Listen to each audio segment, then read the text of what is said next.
Welcome to the V2S podcast. We are three guys who like music.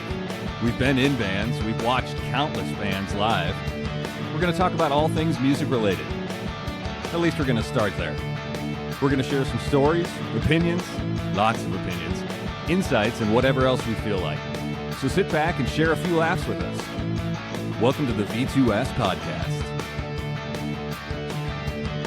All right, welcome, ladies and gentlemen, to the V2S podcast. We are back again, ready to have some fun tonight. Thank you, everybody who has listened. Thank you for the comments. I got a lot of fun comments on email, so thanks to everybody who is commenting. Tonight, we are going to talk about your all-time favorite concert, and I hope as we talk about these things, you got things running through your head, and as you do, I want you to email them to us. I want you to text them to us. No, don't text us because I'm not giving you my phone number, but I want you to send them to us on Facebook and Twitter. And Dan, give us the Twitter handle and the emails because I'm joined with Dan Vincent and Scott Gale. As always, Dan, what is the Twitter handle? At V2S Podcast. And then the email is V2SPodcast@gmail. If you can remember one, you should be able to remember the other. Not that hard. So welcome, Dan. How are you this evening? I'm good. I got my second COVID shot this week, so I'm feeling vaccinated. How did you get that? You're not 80 years old. I'm a teacher. Oh. I'm an essential worker. Oh. Ish. Mm-hmm. Your students might say ish. Yeah. I'm not sure. That's all right, but the government thinks I am. And that's all that matters. Yeah, that's all that matters. All right. Well, welcome. And Scott, how are you this evening? I'm doing good. I thought that today, for this episode, I would start my plea to get Sussana Hoffs on the show. So each episode... Good one. Thanks, man. So each week I'm going to try and figure out, or each time we do this, I'm going to try and figure out a new way to, entice her to come on the show. So that's going to be a recurring theme for me moving forward until she comes on the show. Because I figure if I keep doing it, she'll eventually come on the show. And, that would be awesome. Should we tell her that your end goal is to marry her or keep that a secret? We might not want to start there because that might freak her out just a bit. So we might want to start off lower and say, like, we appreciate the quality of the work of the Bangles and her solo material, and then work up to Scott's Crazy. Marry me. Right. Yeah. So whoever is connected to Sussana, when you play her this clip, don't start 45 seconds ago. Start about 20 seconds ago so she doesn't get weirded out right away. Right. We don't want to scare her off. Unless she's looking to get married right away. I think she's actually married. So we have to take out her husband. This has now become Exhibit A. We just want to get her on the show and talk to her because, that would be awesome. So I'm going to do that now. Okay. All right. Well, we do hope to get Sussana Hoffs. And those who saw my hype video, I'm also joined by my Wabarita that I told you I would be having in my hype video. So very excited for that. Excited to talk about great concerts we've been to. Before we dive in, Scott, have you ever seen Sussana Hoffs live? No, I haven't. I've never seen the Bangles live, and I've never met Sussana Hoffs. So this would be a big milestone of, like, all the people that I've met, all the bands and stuff over the radio career. Bangles didn't really come through the door at any point. So this would be huge for me. This could be a big deal. Okay. Yeah. Well, we're going to work on this. Okay, so they were mid 80s, right? Yeah. How old were you then? 8, 9? Well, the first time I heard Sussana Hoffs and the Bangles, I was 10. Okay. And that's when the love affair began, we could say. But I'm just saying, like, for you to see them live, even in late teens, would have been... Microphone fall over there, Dan? It did. Yeah, we'll apologize for the microphone difficulty. Even then, it would have been, like, end of their popularity, right? Yeah, I think they came back and did a Lilith Fair, actually, and were a part of that. So I could have done that. You weren't all about the Lilith Fair? We were. We did the Lilith Fair. Were you there when The Point was one of the stations we had? No, I right after that. Oh, you missed it. Darn it. Oh, well. Anyway, story for another time. All right, so the Bengals concert will not be something we talk about tonight, but Sadly. look forward to hearing. I mean, Scott and Dan and I have been to so many concerts, a bunch together, which I want to talk about one that Scott and I went together, and one Dan and I went together as kind of offshoots. That might be like a sideshow or something. But I do have two fun stories about individual shows we went to. But we've been to so many concerts, and so have so many of you, and we're all craving music right now. I'm craving going to a live show right now. And I know other people are. Like, Dan, what do you miss about seeing live bands these days? I think the biggest thing I miss is the crowd. You know what I mean? Like, Metallica and other bands have been streaming concerts and, basically them just playing, which is really cool. I think it's a smart thing to do in times like this, and I think a lot of bands will keep doing that. But, I don't know. There's something about experiencing the concert with, even if it's 5,000, 10, 20, 30,000 other people that you can't replace. No matter how popular streaming a concert gets, you can't replace that. Yep. Totally I agree. The friendships you have and the stories you can tell by being there with another friend or brother is just unbelievable. That I think we miss that connection. Even most concerts, I find some like random, just for that minute friend. You know what I mean? Especially For if it's anybody one who's been to a concert with Dan, he finds lots of random that minute friends. Right. Like the last concert I went to was Black Label Society in Chicago, and it was, just open seating, and you get there, and you just got to stand there with some random guy next to you, and you're like, I guess I'll talk to you. I don't know. Maybe I'm more polite than you. No, here's the thing. So, Bill, Dave, the guy who played drums with us in our high school band, we've gone to a bunch of shows over the last, 2 years or so. And every show we go to, the craziest people, without fail, come up to Dave and start talking to him. And Dave's just like, how you doing? Blah, blah, blah. And starts engaging in a conversation. And literally, these people that he's talking to are completely insane. And he's Which like, is weird because Dave is like, what, 6'4"? yeah, he's 6'5", so you can't miss him, which is probably why they like zero in on him. That's a big dude just to like, I'll go talk to that guy. Well, it's just the weirdest thing, and he's just like a magnet for the crazy people. That he is. And those of you who know Dave, I mean, he's completely normal. So it's weird. He would attract crazies. But...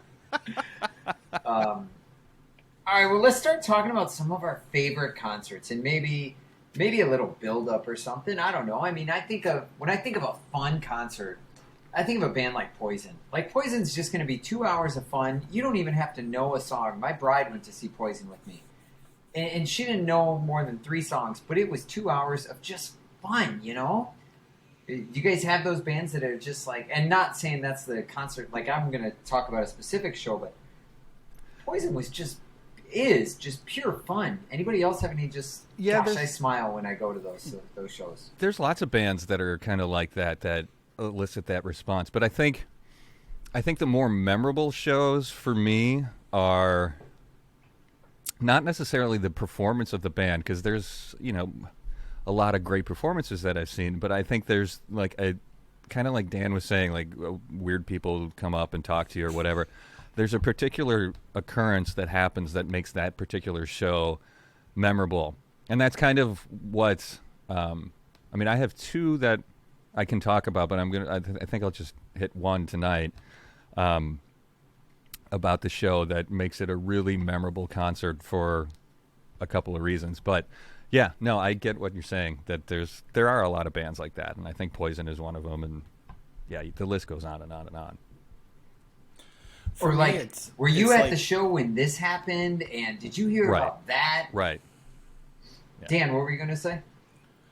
Well, like, it depends on what I want sometimes. Like, I've seen Megadeth so many times, and they're great live. They don't do anything. They just stand there, sound good, and play their music. You know what I mean? Yeah. They're not overly entertaining. And then you go see Rob Zombie, and it's a show. Yeah. I remember seeing White Zombie and Pantera, and it was just so yin and yang of White Zombie's like, look at all the screens. We got people on stage. It's all this. And then Pantera comes out and it's like, we got a few lights, but we're just gonna destroy you for 2 hours, and they're both amazing at what they do. Some concerts I love just watching Megadeth play. Some concerts I want a full show. Like Kiss was a full show, Yeah. Dan and I saw Kiss. It's probably been 3 or 4 years. But that being said, even 3 or 4 years ago, it was like you stepped into 1972. I mean, it was freaking awesome. It wasn't a modern show, and I mean that as a compliment. Like, the light show looked like I was seeing the Kiss that our generations before me saw, and it was a freaking blast. It was so cool to see them just be Kiss and feel like you were in the 70s. It was unbelievable. Yay. I don't have anything else to follow up with on that. It was just really cool. That being said, what's your favorite concert? I feel like I start a lot, so I'm not gonna. Okay. Who wants to go first? Scott, do you want to start? Oh, sure, I can go. So again, this is, well, I think it was one of my favorite shows, but it was very memorable for a couple of reasons. So the show that I picked was Lenny Kravitz on the 5 tour. This was probably 1998 or 99. So what made this show memorable was, and this show was right after he cut off his dreads. So he had gotten rid of the dreads and was going for that look at this point. So it was, a change. And so, hey, that's my computer beeping. So we went down with the broadcast trailer to do a live broadcast, and I was going to be the on-air schmuck down there, broadcasting live and doing whatever. And so we're doing the broadcast, and then the record company guy comes out and it's like, okay, well, who's going to interview Lenny? And I was like, oh, me.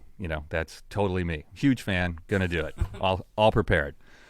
So he's like, all right, great. I'll come get you when it's time to come back, and then you'll do the interview. I'm like, cool. Did you know you were going to interview him ahead of time, or was this just like spontaneous? There was a chance that I was going to do it, but it's kind of up to the artist and then the record company people, and it's never a sure thing.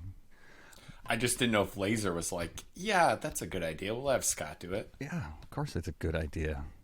I'm sure they never regretted having me do something. And so I'm in the broadcast trailer, and I think I was there with one other person. And so, I'm doing the broadcast, doing the live breaks and whatever. And then it's like they gave me a time that when they're going to come back and get me to go do the interview. So I'm like, all right, cool. So it's literally like 5 minutes before I'm supposed to go backstage, and smoke starts billowing into the broadcast trailer. Like a lot of smoke. And I'm like, oh no, the generator's on fire. And so I go out back, and sure enough, like something had overheated and was melting some other thing and was burning, and so all the smoke was just pouring out of the broadcast trailer. And so while I'm back there trying to put out this fire and fix it, the record company guy comes up like, all right, we're going back to do the interview. And I'm like, okay. So off we go. So I left the trailer in a state of burning. Well, disrepair, emergency, but there's another person there. I was like, okay, make sure it doesn't explode because, propane tanks, and that would be bad. Hey, you were the talent that day. Yeah, I was the talent. So that wasn't your job. Right. So I pushed it off on somebody else. Plus, I had cooler things to do. So then we go backstage, and we walk through just I don't know if you've ever been backstage at the Marcus Amphitheater or whatever it's called now, but it's just crazy up and down all over. So we're going back, get back to the dressing room, do the interview with Lenny Kravitz. It's just, it was a really cool interview. And then at the end of the interview, I was just like, oh, cool, here, sign some stuff for the giveaway for the station and some stuff for me. And so he's signing all this stuff, and then I was like, oh, hey, dude, can I get a picture? And he's like, I'm in my robe, dude. And I was like, oh, my gosh. I was like, oh, yeah. I just thought that was kind of a cool outfit that you were wearing. He's like, no, this is my robe. He's like, but if you want... That's on him. Well, kind of. This is my favorite story you've ever told. Oh, my gosh. And he's like... Are you serious? Yeah. And so I was like, oh, so that's a no? And you're like, just the heads. he's like, yeah, no, man, just come on backstage after the show, and we'll get a picture then, and yeah, we'll just hang out then. And I'm like, oh, cool, all right, awesome. So then I get shuffled off because the next person has to come in and do an interview, and I'm walking out with the record company guy feeling all cool, and I get back to the trailer, which hasn't burned down or exploded and is still there. It's good. And then I realize, like, oh, I don't have a backstage pass for after the show. How the hell am I going to get my... God damn it, I'm not going to get my picture. And so that was... So I was like, so bummed that I didn't get my picture. But I got a lot of stuff autographed. But then on top of that, the show itself was awesome. I don't know, because the 5 tour was just a really energetic tour. Like, he started off with that song Live, and that was really funky and just really great, and horns on the tracks and stuff. So it was just a great show. But a little twinge of disappointment that I didn't get my backstage pass to get after the show to get my picture. But all in all, pretty awesome experience. So there's no proof this actually happened. There is proof. So it could just be made up. I've got autographs hanging on the wall back there. You could have signed that. Lenny was disappointed too. Lenny was like, "Where's my buddy Scott, the guy that wanted the picture in the room?" There were like 4 girls waiting for Lenny. He's like, "No, I'm waiting for Scott. I told him we'd hang." Where's that weird guy who wanted to take a picture in my robe? Lisa Bonet's like, "Come on, honey," and he's like, "No, baby, Scott," and that's why they got divorced. 5 was probably. 5 or his greatest hits album that came right after that were probably the height of his popularity. I think so, yeah. So you saw him on the way up. When was Are You Gonna Go My Way? That was before 5, that was before. Are You Gonna Go My Way? It came out in like 93. 5 was 98. That's like this. He had hits before that, but that was when he was like redonk. Yeah, I mean, he started out with Let Love Rule, that album, and then he went to Mama Said, and then Are You Gonna Go My Way, then Rock and Roll Is Dead, then 5. And then American Woman was like a nice little... 5 was on American Woman. It was on the re-release of American Woman. Yeah. 5 was Fly Away. Yep. Yeah. Black Velveteen. Yes. It had a lot of popular songs on it. Yeah, it was great. I mean, was Again on that, or was that after? That was on Greatest Hits. That was the Greatest Hits album. Yeah. That was Greatest Hits. That was a good song, but it was kind of like... All right, Lenny. His most recent album is pretty awesome, though. Like the track Low, that's just a killer track. I actually agree, Scott. I listened to it a week ago, and I was like, gosh, this is a good album. Yeah, it's really, really good. So I don't know if I would say he peaked at that point, but I think, because he's still putting out quality material, and I think, again, it's just kind of the change in the music scene as far as like how artists peaked in popularity. Received. Well, I think he's still just as popular as he was back then. You know? He would not headline the Marcus now, do you think? Oh, totally he would. You think? Absolutely he would. He's headlining If you are Lenny's A&R man, we will have you on the show. Lenny's A&R man, be on the show. We would love to know if you think he could headline the Marcus. Let's talk about it. And get me a picture with Lenny Kravitz, because... Yeah, why are we going to the A&R man? Lenny. This guy needs a picture with you. He doesn't need a picture. Lenny, Scott wants the robe. If you could just get him the robe, it was like we'd call it good. It's kind of like one of those missed opportunities things. Missed connections. I like how he even said, like, I'm in my robe, and that was like not a deal breaker at all for you. You're like, so what? Yeah, well, how often? I mean, you don't get to meet Lenny Kravitz that often. I mean, granted, that was... I haven't. I met him twice. So I met him once with dreads and then once without dreads. So I didn't get a picture either time. No. Okay, I just thought of a topic, and Dan, don't say anything, and I won't either. But I just thought of a topic because Lenny's one of them, and a future show could be rock stars who ooze rock and roll. Yeah. And Dan's met one, I've met one. Obviously, Lenny Kravitz oozes rock and roll when you meet him. I've met at least 2 that That would be a good topic for a future date. And I think the challenge here, which is fun, because maybe we bring this back, like if people like it, more on concerts. The challenge, Scott, because you could go on for another hour on shows you've been to, and Dan could, and I could. I think the challenge for us is going to be just keep it to one, and let's save some of the stories for later. Because as you're talking, Scott, I'm thinking of shows you and I went to, and Dan and I went to, and I'm like, oh, but I want to tell this one. So let's keep it to the one, because that's a great freaking story, and we'll do this topic again. Sounds good. Is fun. So that's my story. Who's next? Go, Bill. All right, I got so many I want to tell, but I can't help but go to Cabo. As I said it in my pre-video, Sammy Hagar is the ultimate rock star to me. I love Van Hagar, I love Montrose, I love Chickenfoot, I love Sammy stuff, I love The Circle. And so for years I wanted to see... Oh, you're embarrassing yourself, Dan. No, I'm not. You are. You are. The Circle is Sammy's current band with Vic Johnson and Jason Bonham and Michael Anthony. I'm embarrassing myself because I don't know a 60-year-old rocker's current band. Yes. Okay. Just, okay. Okay. Continue. So, and actually, members of this band come into play in my story. So, I've been blessed to go to Cabo more times than I can count and see Sammy more times than I can count. But a couple times ago... He can't count that high. I can't count that high. Sammy comes out, and if you've ever been down there, the Cabo Wabo is not a huge place. And every show is so memorable to me, but one really sticks out. It's not a huge place, and he decided to have the Wabos, which was his band right after he broke up with Van Halen, come and play with them rather than The Circle.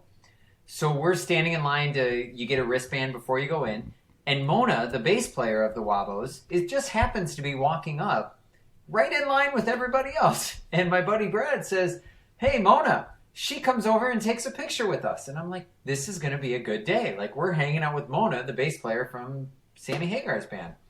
So we get to meet her.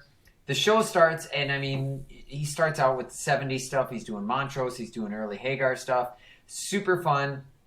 And then all of a sudden, Reverend Run from Run DMC comes out, and they do Walk This Way, which is like, oh my gosh, how fun is that? Why or how Sammy invited a guy from Run DMC to come down, I have no idea, but it was awesome. So we're hanging out, that happens. A couple more songs come by, and Chad Kroeger from Nickelback comes out, and they do Rockstar, which is super fun. And for those wondering, Sammy did not sing. All he did was stand in the back and do that "I'll have a quesadilla" kind of voice, which was super fun. That's the best thing. Totally. A couple more songs go by, and Eddie Money shows up, and they do 2 Tickets to Paradise together. This was the year before he died. So, like, all these rock stars are showing up, and I mean, we are 10 feet from the stage. So we're just seeing all this rock royalty come out. And I mean, the highlight for me, because we met him a couple nights before, and he died shortly after, Vinnie Paul comes out and does Pound Cake with the band, which was just awesome. So cool to get to see that. And then they do a big happy birthday thing. Oh, and Jerry Cantrell comes out, and they do Man in the Box together. So it's just like, every couple songs, you're seeing your favorite singer play all these songs you love, and then all these other rock stars come out. So total memorable night. But then what's even cooler is we couldn't leave. I mean, we are just on a high beyond high, just loving life. Like, this was so fun. It was so cool to come down here. My buddy Brad Nobauer and I are hanging out. And so we, probably an hour, just sitting there enjoying life. And we walk out of the Cabo Wabo, and Mona, who we had met a couple hours earlier, is standing out there drinking a beer. And she goes, "Oh, hey guys, come on over by me." Because she recognized us. We come in, and Vic Johnson, Sammy's guitar player, shows up, sees us hanging with Mona, and goes, "Well, you guys must be all right," and hangs out with us the rest of the night. So, nice. Hung out with Mona, Vic Johnson, and got to see all these great rock royalties in one night. It was, and all the great Van Halen songs I love and Sammy songs. So that is up there with like a all-time name-dropping, memorable moment of killer night at a rock show. Yeah, that sounds like a super fun show. Holy cow. Yeah, it was. I mean, we got back to the hotel and it was like, did all that just happen, or did we dream that? And I have pictures of us and Mona. I have us and Mona at the end of the night. He's got pictures, Scott. Johnson. Yeah, see, that's the error of my ways. Photographic evidence. I don't have it. Look at this photograph. I don't think I even have the audio of the interview I did, because I think I had to turn that over to the station. And that was like on an digital audio tape, which nothing can play anymore. So great. So it may or may not have been you. Yeah. Oh, it was me. It was But me. lots of cool concerts. That's one of my favorite. And someday I'll tell you the story how we met Vinnie Paul, and I totally embarrassed myself, but I did buy him beer. So that's story for another day. So that's my Why concert. do people buy millionaires beers? I never understood that. I don't know, but I did it proudly. I bought beers for his whole entourage, actually, Wow. and felt like a rock star. And he Bummed was the that. rock star. Do you know how much money I've given Vinnie Paul? He owes me a beer. Yeah. Right? I don't think that's. Should gonna I have happen. said to the bartender, excuse me, can you tap that gentleman on the shoulder and tell him he owes me a beer? Should I have said that? I've bought... Hey, Vinny, I even bought Reinventing the Steel. You owe me a beer. Okay? I think we need to have a Reinventing the Steel conversation someday, because that album is way better than it got credit for. Absolutely. Which maybe that's what our next episode should be, because that album is killer. Different subject, though. That's my concert. Dan, what are you going to talk about? Well, I New was Kids on the thinking Block. Of all the great bands. Yeah, that's hands down. That goes. I was thinking of all the great bands I've seen. I've seen Metallica a bunch, and it's like, that goes without saying. You see Metallica, it's going to be a great show. Like, I've seen them 6 or 7 times. It's never been not great. But, I don't know. I wanted something different. Like Bill said, Poison is always insanely fun. The first time I saw them, we got on stage and got to sing Kiss with them, which was, hey, I got to be on stage with Poison and sing a Kiss song. We did Rock and Roll All Night. Yeah. Scott, you and Dave were there together. Were we? I don't remember that. I don't know. Yeah, I'm positive. But one of the coolest concerts I went to was Run DMC, Kid Rock, and Aerosmith. It was 2002. And we went in just at the end of Run DMC. The guy I was with, Chris Remberg, we wanted to see Run DMC, but it's like you also want to, it was at Alpine, so you kind of want to stay outside and have a few beers first, right? So we cut the end of Run DMC, and they were great. But then I was just blown away by Kid Rock. I like Kid Rock. That first album, Devil Without a Cause, is amazing. But I wasn't expecting much. And I was just amazed at what show he put on. And then, Bill, you and I saw him again open up for Metallica. Yeah. Same thing. He just puts on a show. He goes and he actually shows how talented he is as a musician. He'll play drums. He'll do the DJ. He'll play guitar. I was thoroughly entertained with his concert. And then Aerosmith is Aerosmith. They're always great. When they're 20, 30, 40, 50, 60, they're great. And of course, then they all come back out and do Walk This Way. And it wasn't long after that till Jam Master Jay was murdered. So it was, the last chance you ever had to see them. So just the whole, all three, usually when you go to a concert where it's 3 bands playing, you don't care about at least one of them. Mm-hmm. So this was just, I don't have any cool thing. I didn't get to meet them backstage. I didn't anything like that. But this was just kind of, when you look now, 20 years later, it's like kind of royalty on all levels. Like them or hate them, Kid Rock definitely carved a niche and is remembered in history forever, right? So, I don't know. I just thought that show was amazing and kind of made me more of a fan of Run DMC too, seeing some of their stuff live. Yeah. You mean you Like I weren't? said, You weren't like a huge. there's not as much in depth. You weren't a huge fan of Run DMC before that?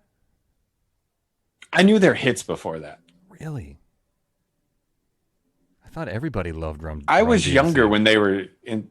Yeah, you were. Yeah, I guess that's I true. think Dan kind of missed the Run DMC thing. I suppose. I had a Run DMC album. I had Raising Hell Yeah. and was playing that on my boombox Yep. Did you get in yelled my at? driveway, and I did. My mom came out and yelled at me, and forced me to return it to the Target store we bought it at, telling the people at the store I'm too young to buy this, and made me say that to the woman and made me return Raising Hell. Never knew that. Other than, I think, like, literally the title is the most inappropriate thing on the album. Oh, no. I could quote some lines that were pretty, still to this day, I haven't heard the song since, but I could quote some lines that my mom walked out and kind of imprinted on my mind. Your mom. All right. Well, lady. I'm still like, Run DMC is so innocent, really. Yeah. I think right now you should call mom up, play some Eazy-E, and be like, would you rather I listen to this? Well, no. That is a short answer.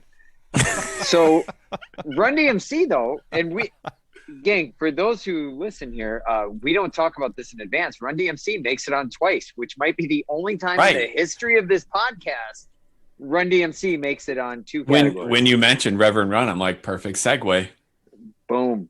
Well, all right. Well, the Bengals have made it on a couple times, and Susanna Hoffs has made it on a couple times, and it'd be really great if she came on the show. And maybe she can email us at V2S podcast@gmail.com. Or hit us up on the Twitter at V2S podcast, because it would be great to have her on the show. I mean, I think the contribution that she made to music in general is worth talking to us three idiots about. I think it'd be an amazing show to talk about women who rock and have Susanna Hoffs on. Oh, Dan, boom. Genius. See what he did there? I should have gone with that approach rather than the just I love her approach. That makes me sound less creepy. Yeah. Don't go for a stalker. Maybe we can edit that out. Yeah. Episode of Women Who Rock, no one rocks more. Perfect. That's on the agenda. Well, hey, thank you for joining us tonight. I think I've got so many more stories I want to tell. I know Scott and Dan do, and I know those of you who listen have great stories. Hit us up on all the different social channels. Tell us your stories. I got some really cool personal texts to me about the last episode, which I think episode 5 might have been my favorite so far. Not that what we just did was bad. But check out episode 5 if you haven't. You have totally ruined this. No, you always say this was the best episode we've done. I know, right? And don't email me or text me or Dan or Scott personally. Do it on the Twitter handle and all that, or social media, so other people can read it. Because you guys are sending in some great stuff. We love reading it. And hey, just so people know, that intro that we play, that's Scott Gale playing. The outro that's probably going right now, that's Scott that plays that. So Scott engineers this. He mixes it. Andy plays the intro. He's a much better guitar player than me, unless you're my wife, honey. If you're ever listening, I definitely played all that. And so she hasn't listened the whole half hour. She turns it on and says, yeah, I listened. She hasn't listened to one. That's okay. My wife, so yeah, if it makes you feel any better. You guys are so funny. So we'll give Scott some props on engineering, mixing. Thanks for making this whole thing happen. Thank you, everybody, for listening. We appreciate you, and we'll see you on the next episode where, Scott, what are we going to talk about? We're going to talk about criminally underrated albums by bands. Criminally underrated. You could almost say he added the criminally. Record. I like that. I did do that for exactly like Bill said.